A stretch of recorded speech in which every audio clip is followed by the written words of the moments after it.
We made it. We finally made it to 2021. And I don't know about y'all, but I'm excited. Hey guys, and welcome to my channel. If you're new here, my name is Danielle, and if you're returning, welcome back. In today's video, I'll be sharing with you guys how to have a productive 2021 school edition. Because even though 2020 is over, virtual school is still happening until things go back to normal. So if you're interested in seeing this video, stay tuned. My first tip for you guys is to plan. I cannot stress how important it is for you guys to plan your days to the T. Every night before I go to bed, I plan the next day. So I go into Google Sheets and I plan my day probably pretty much starts at like 8 o'clock until I go to bed. And I even set in times for breaks, set in times to watch Netflix, to watch YouTube, and to relax, because you don't want to always fill your day with so much work. You need to take breaks and you need to relax. So yeah, plan your days to the T. I plan my day at nighttime so that I can already know what I need to do in the morning time, but you can always plan your day in the morning. That's perfectly okay.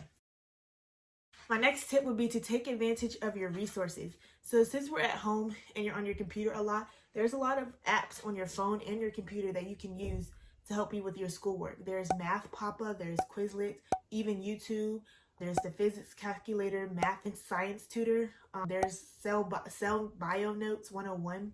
And there's so many more that you can use for your best in your work.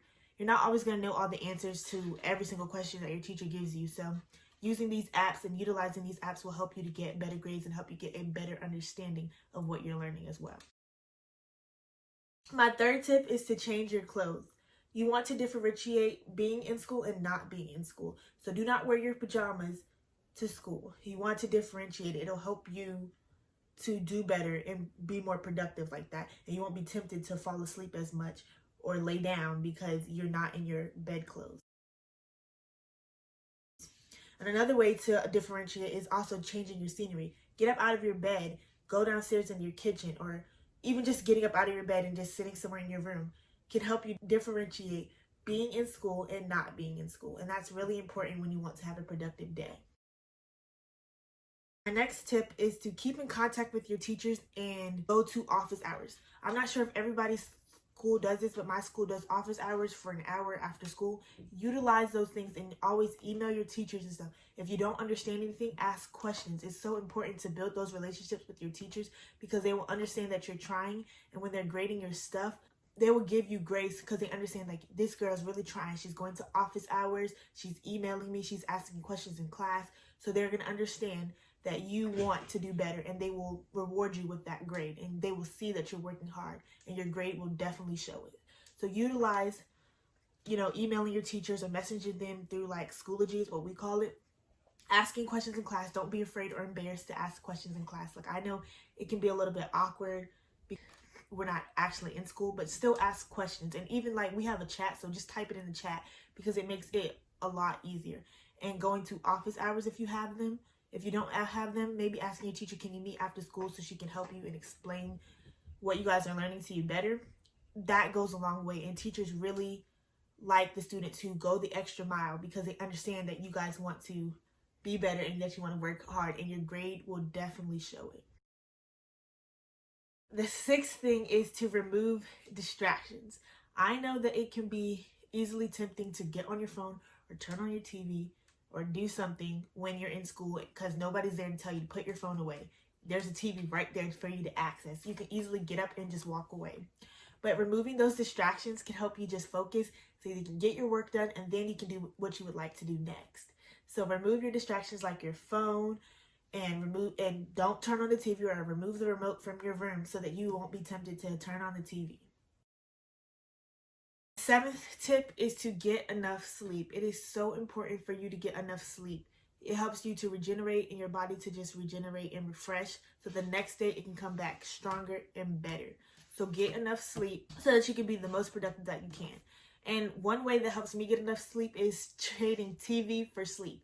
So even if I want to watch this Netflix show, I want to watch this YouTube video, or I want to stay up with my friends and pull an all-nighter, I don't do it because I know I have school the next morning. So I try to replace those things with sleep. And the first time I did it, like, it gets hard because, like, if you're used to going to sleep really late, then you're gonna be your body's gonna be trained like that. But if you keep doing it over time, it'll get better, and honestly, your body will thank you, and you will always be alert and attentive and ready to learn in school. So definitely get enough sleep.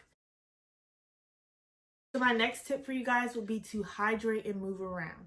It is so crucial to hydrate and move around because you're sitting behind a desk for a couple of hours just straight, not doing anything but sitting behind a desk and just typing on your computer. It can get really tiring. So during our 10-minute breaks, or times when we're not really doing anything in class, or even during like the lunch break, I get up and I stretch and I get some water. Well, I always have water on my desk. I always have water or something to drink on my desk so I can stay hydrated throughout the whole day. But then I would go and refill my water bottle. I'd use the bathroom. I'd stretch, walk around, and just, get loose, because I don't want to be so stiff sitting behind a desk all day. That can be tiring. And sometimes when I do that, like, I'm just not focused because I just want to get up and I want to move around. So to help me focus better, I have to take breaks, get up and move around. So during my 10-minute breaks, I get up, I move around. So that way I can be the most attentive when we're starting class again. The next tip is to take a break. So like I said, you want to differentiate school and just being at home. There's a fine line between the two now since we're in virtual school. So what I do is after school, I take a 1 to 2 hour break. Maybe I'll watch some TV, film a video, or just do something that's not school related. So that way I can get my mind off of school. And then after those 1 to 2 hours are up, sometimes 3 hours, I go back and I do my homework. And that way I differentiate schoolwork and homework. And I'm more likely to get my homework done this way and do it like so that I understand it and not just turning it in at 11:59 because it's due then. I'm more attentive and I'm ready to work and I'm like refreshed and I'm ready to get my work done like I should. Definitely take breaks, and like I said, you can incorporate your breaks into your planning on your Google Sheets. Incorporate breaks and just take little 10-minute breaks, or like take 10-minute breaks if you're doing your homework. Just take 10-minute breaks between different classes, and also after school just take a 1 or 2 hour break and then come back and then do your homework so that you can differentiate schoolwork and homework. It makes a world of a difference, and it's so much easier. My next tip for you guys is to study with friends. Studying with friends makes the workload seem a lot easier.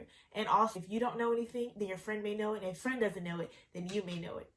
And even if you guys both don't know it, you can figure it out together. It makes it so much easier to work with someone that's your friend. You seem to get it done easily. So I always call my friends on FaceTime and we get our work done together. It makes life so much easier, and it makes doing homework or doing schoolwork or classwork fun, and I enjoy it more when I'm doing it with a friend.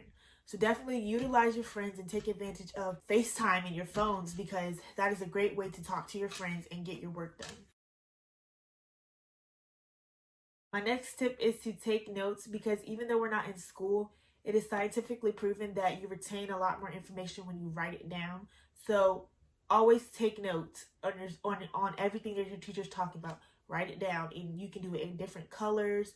You can do it like pretty lettering, I don't know, but you can just take notes so that you can retain the information better, because it makes a world of a difference. Although it's different, you want to treat virtual school as much like regular school as possible, so that way you can do the best that you know you can. If you made it to the end of this video, thank you so much for watching. Be sure to thumbs this video up and subscribe if you haven't already. And comment down below a notebook so that I know that you watched to the end of the video. I hope you guys had a great New Year's and that all your 2021 resolutions will come to pass. I love each and every one of you guys so much. And I'm about to head up out of here, so bye.